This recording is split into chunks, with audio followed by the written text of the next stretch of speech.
you. Today is April 20th, 2021, and the second case that's set for oral argument is State of Ohio versus Richard Jones and Michael Callow. Attorney Huber representing the State of Ohio, Attorney Buchanan representing Attorney Callow. I am Judge Teodosio. I'll be presiding. Joining me on the panel is Judge Lynn Callahan and Judge Betty Sutton. Each party in this case will have 15 minutes to present your argument. The appellant may reserve up to 5 minutes for rebuttal. I'm going to ask Attorney Callahan to keep track of time for me, if she'd be so kind. Attorney Callahan will. Okay, thank you. So Attorney Buchanan, you're the appellant. If you would like to reserve time, let Judge Callahan know, and she'll keep track of that time and let you know as you approach your rebuttal time. You can make a decision to continue on or stop and retain that time for rebuttal. The argument is being visually and audibly recorded. We are live streaming, as you know, on the court's YouTube channel. A link to this video will also appear on the court's website. Ask that you mute your microphones when not arguing so as to avoid distractions, and also that you not use the names of victims or minors in oral arguments. Not sure that applies here, but that's a good public service announcement that the court always makes. All of the judges have read the briefs in this matter. We are prepared to proceed. So Attorney Buchanan, you may begin. Thank you, Your Honors. May it please the court. My name is Attorney Wesley Buchanan. I have the privilege to represent Attorney Michael Callow, the appellant in this matter. I'd like to reserve 5 minutes for rebuttal. Again, thank you, Your Honors. At the outset, Michael will note that he did pay the fine and the shipping costs for the FedEx prior to perfecting this appeal. This court had asked some supplemental briefing in regards to collateral effects. I think it is axiomatic that as an attorney who is found in indirect criminal contempt will get something from disciplinary counsel. So this court, if this court reverses his conviction or remands it for a new trial on the contempt charge, then that will also have some bearing on what collateral consequences Attorney Callow will face. So as far as the consequences of this situation, I'd like to bring that to the court's discretion. Now, as far as indirect criminal contempt, Michael would at least submit to this court that there was no evidence of Michael's intent to defy the court. At the first outset, the standard of proof is the totality of the circumstances.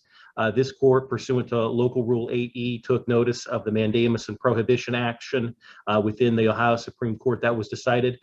In that action, there was another attorney who covered for Michael. Another licensed attorney in this state covered for Michael, and Michael was subsequently held in contempt for not showing up. At the contempt hearing, which is in the transcripts on page 2, the trial court then abdicates its neutrality. The trial court has Michael walk in, has the prosecuting attorney introduce themselves, and then immediately swears in Michael. Now, this is shocking to me because in a criminal action, the court is now swearing in the accused and forcing the accused to answer one question. Tell me why you're innocent. The first question the trial court asks is demonstrate cause. That is a fundamental error in American jurisprudence. The criminal accused has the right not to testify and doesn't have to take the stand, and here was required. And so in the case law listed in the brief, this is a complete abdication of neutrality from the trial court. A similar situation occurred in State v. Mulligan, 2003, Ohio 782, where the trial court interrogated a witness, called witnesses, and then interrogated the accused, which is similar to what has happened here. As the transcripts note, at the end of the hearing, if you will, the trial court then asks the prosecutor, do you have anything else? So it indicates that the court was taking on a prosecutorial role, replete with judicial canons that everybody gets to have an impartial arbiter of the facts. I don't think under any standard you could say that this was an impartial arbiter of the facts here. The trial court took the position of judge and jury and sentenced accordingly. Now, in some instances, you can have summary contempt. That is certainly available. But this was not summary contempt. This was indirect criminal contempt. And the standard is to show what the administration of justice was delayed here. And the court does not show any of that. In fact, the court even goes on to use 404B evidence in saying, listen, you haven't showed up before. And that's clearly objectionable, because under 404, you can't use previous character evidence to prove that you've acted within conformity. And that's exactly what the trial court did here. So that's something that so that's what Michael is asking you to do, is to find him not guilty as a matter of law, that there was not sufficient evidence as a matter of law, enter a judgment of acquittal to the indirect criminal contempt. In the alternative, then this court is being asked to remand for a new trial in front of a neutral arbiter, where then Michael would have the procedural safeguards, i.e., while he was the attorney, he does still have the right to an attorney. He has the right to bring in witnesses. He has the right to cross-examine those witnesses, and that would include and not be limited to the trial court in this matter. Because this, again, Michael's position is that to walk into the room and, as the transcripts say, within moments be put under oath is shocking to me, and I would submit that to that. And also, Cleveland v. Bright in 2020, Ohio 5180, that's an 8th district case, goes over and has a nice, and I don't want to recite all of it here, but a nice history of what contempt is and why we have it, and using the standard of totality. As you can see in the transcripts, Michael's testimony, he didn't intend to defy the court. He said, listen, this is a person who has gone capious. I accidentally took it off my calendar. I didn't mean not to show up. And that's what Michael testified to. Mr. Buchanan, yes. on that specific issue and the capious, and there doesn't appear to be a dispute that there was a capious, but what I'm trying to determine from the briefs, not having had a chance to look at the record, was the capious on this particular municipal court case, or was the capious only on the felony case? At the time where the contempt was had, there was only a capious from the common police court for a felony matter. Thank you. And so that was an issue. So, and more importantly, in the court's order, the court also, in violation of Brady, doesn't bring any exculpatory information, brings no effect that there was another licensed attorney there to cover for Michael. Cannon, Yes. Can you tell me where we can find in the record that the other attorney had appeared in his stead? Under local rule 8E, Michael had notified this court of supplemental authority, and that was the 2020 Ohio 1164, and that was filed with this court on, I believe, October 23rd of last year. And that is part of the notice of supplemental authority is from the Ohio Supreme Court. That is Michael's mandamus and prohibition action against this judge, in which the affidavit was a part of that record. Can you tell me if Mr. Callow brought up the other attorney during the hearing with the judge? It is my understanding that he did not. I think from a loose reading of the transcripts, obviously none of us were there, for a judge to swear in an attorney in a contempt hearing within moments of appearance may be unsettling. Thank you. And I would also indicate for the record, as we did at the outset, Michael did not ask for a motion to stay the proceedings or the execution of sentence, or for an appellate bond or anything else like that. And that was, we want to note that at the outset, because those were all done prior to him perfecting this appeal. And if the court does not have any other questions, I will wait for rebuttal. All right, any other questions, Judge Sutton? No, thank you. Judge Callahan, very good. Attorney Huber, we'll hear from you then. Hey, please accord. My name is Greg Huber. I represent the state of Ohio in this case. The issue before the court involves the trial court's finding that Attorney Callow was in indirect contempt. This case involves the defendant, Mr. Jones. Mr. Jones hired Attorney Callow, and Attorney Callow, if you look in the record, filed a jury trial demand on the underlying charges. This case was then set for a jury trial to occur on September 24th, 2020. A pretrial was scheduled on August 19th, 2020, and at that pretrial, Attorney Callow simply failed to appear. There was no warrant from the trial court. The trial court was interested in discussing the procedure for the pre-trial and the upcoming jury trial, which is going to occur soon. Nobody appeared. The defendant didn't appear. Defense counsel did not appear. The prosecution did appear. In response to Judge Sutton's question, there's nothing in the record that there was another attorney representing Mr. Jones. And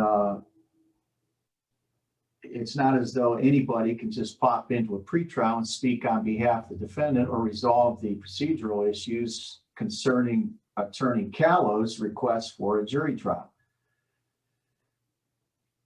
As a result of the failure to appear, a second pretrial was scheduled by the trial court for September 16th, 2020, which is only 8 days prior to the jury trial that had been scheduled.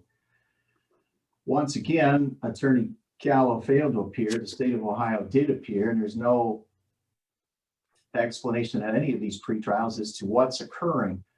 8 days prior to a pretrial, a trial court will be interested in what is going to take place, what's expected, what is the problem, are there problems, any number of things normally would be discussed and resolved. It was Attorney Callow's request for the jury trial that the trial court was attempting to respond to.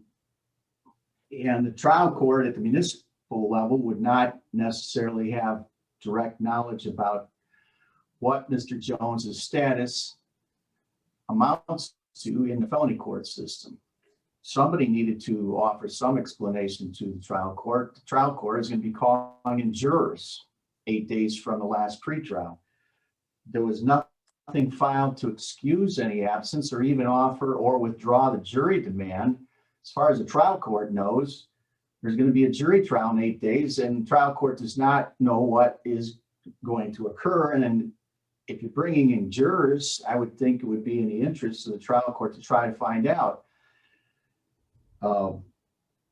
In response to the second failure to appear, and this is in a situation where, as Attorney Buchanan indicated, Attorney Callow has had a history of not showing up for court. It was actually a meeting with the judge that the judge refers to between the judge, the magistrate, and Attorney Callow, essentially involving what are you doing?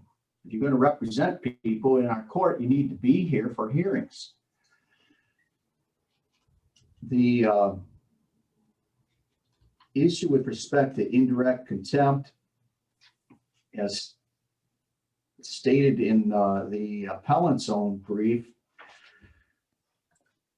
involves a situation where a person is in direct contempt of court if it affects the reasonable administration of justice. For the trial court, not showing up 8 days prior to a jury trial that's been requested by this defendant and his attorney does affect what the court is doing. Jurors are being affected. They would be brought in for a jury trial at the defendant's request. And there's no indication as to whether that's being withdrawn. What is the court going to do? What do you tell the jurors? Is there going to be a trial? The trial court did send notice to Attorney Callow with respect to the hearing on contempt. A copy of the notice is attached to my brief. It outlines Attorney Callow's right to an attorney. It outlines the possible penalties involved, which can include a fine and up to 30 days in jail.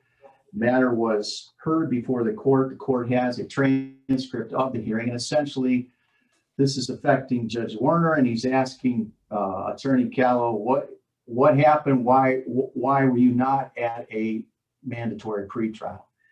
And the only explanation that Attorney Callow offered is that he took the matter off his calendar, even though it's a warrant coming from another court, without advising this trial court as to anything. The judges in trial court level have discretion as to whether they feel this affects their administration of justice. Obviously, Judge Warner felt that Attorney Callow's explanation was inadequate. The question of contempt in terms of intent involves disregard or an element of recklessness. And in this instance, in light of the fact that the judge has a jury trial on his calendar and nobody is appearing or offering any explanation, clearly Judge Warner felt that this was indifferent to the administration of what he is there to do. We appeared on the case. Notices were sent. There wasn't any communication with our office, no communication at all with the court. The court made a finding of contempt. The case law does support, and I cite that case law in our brief. It does support the finding that if an attorney fails to appear and is found to be indifferent, he can be found to be in indirect contempt. And in this case, the judge ordered a fine and a suspended jail sentence. Attorney Callow did pay the fine. Our position is that upon the payment of the fine, the appeal is moot. The suggestion that Attorney Callow is going to get something from disciplinary counsel is speculative at best. It's been quite a while, nothing's been filed. And the trial judges in our jurisprudence are allowed some discretion with respect to attorneys who simply don't abide by court mandated pretrials. And that is what this judge did. From this side of the aisle, it's well within the discretion of the trial court to do what occurred, and it is in fact an indirect finding that is supportable. There is not an adequate explanation for why Attorney Callow is not coming to court on his client's case, and the trial judge obviously felt that there was an act of disregard of what the court's trying to do, especially when the court is attempting to move along and schedule a case for hearing before a jury at this attorney's request. We would ask the court to uphold the finding of indirect contempt. There is sufficient evidence and certainly sufficient weight of evidence to support trial court's finding. This court, the Ninth District Court of Appeals, has found that a person charged with indirect contempt is simply accorded reasonable due process. That occurred in this case. Attorney Callow is a licensed attorney, never expressed any dissatisfaction with moving forward with the hearing as it occurred. The questions were pretty obvious questions. Trial judges do have a right to find out why you are not in court when they are scheduling hearings. And that's essentially what Judge Warner did in this case. We'd ask the court to uphold the trial court's finding in this matter. Okay, any questions, Judge Sutton or Judge Callahan? All right, thank you, Attorney Huber. And how much time does Attorney Buchanan have for rebuttal, Judge Callahan? Full 5 minutes. 5 minutes. All right, we'll hear from you for rebuttal then. Thank you, Your Honors. May it please the court. As indicated by the government's presentation, it is indicated that there is due process available to Michael, and the due process tenement is the right not to testify against oneself. Clearly violated on page 2 of the transcripts. That's right there. In this court, I would also direct this court in State v. Maynard, which is Michael has cited in his brief, State v. Maynard, 2002, Ohio, 5260. That's where the totality of the circumstances comes from as far as the standard that Michael is using. Using the evidence that we have in the record, there was no intent for Michael to violate this court order, and that clearly has to be shown. I would also indicate that having another licensed attorney cover for you is not only encouraged, but should be encouraged. Otherwise, then you're going to run a risk of chilling the ability for people to at least have their choice of counsel, which is a whole nother issue. But at least from this court's perspective and Michael's perspective, again, Michael would ask this court not to find him in direct criminal contempt. As far as speculation regards disciplinary counsel, as we all know, those are confidential. And so we don't know if they are happening or they're not, because they are confidential for a reason. So I'd at least indicate that for the court. If they do become public at a certain point, then yes, they are become public. But in the investigative procedures from the Ohio Supreme Court, disciplinary counsel and complaints are all confidential. We'd also indicate that in response to the rebuttal, again, the court was bringing up character evidence and saying, you know, this is the court seemed from the transcript that it already made up its mind and it knew it was going to happen, which again is a complete abdication of neutrality. So with that, if the panel does not have any other questions, I will rest on those arguments, and I would thank the panel for its time and efforts in this matter. Any questions from my colleagues? Seeing none, I want to thank you both for your presentations today, and we certainly appreciate your willingness to appear and argue by video. We'll take this matter under advisement, issue a written decision that will be mailed to both parties to this appeal, and the decision will also be posted on the Ohio Supreme Court's website.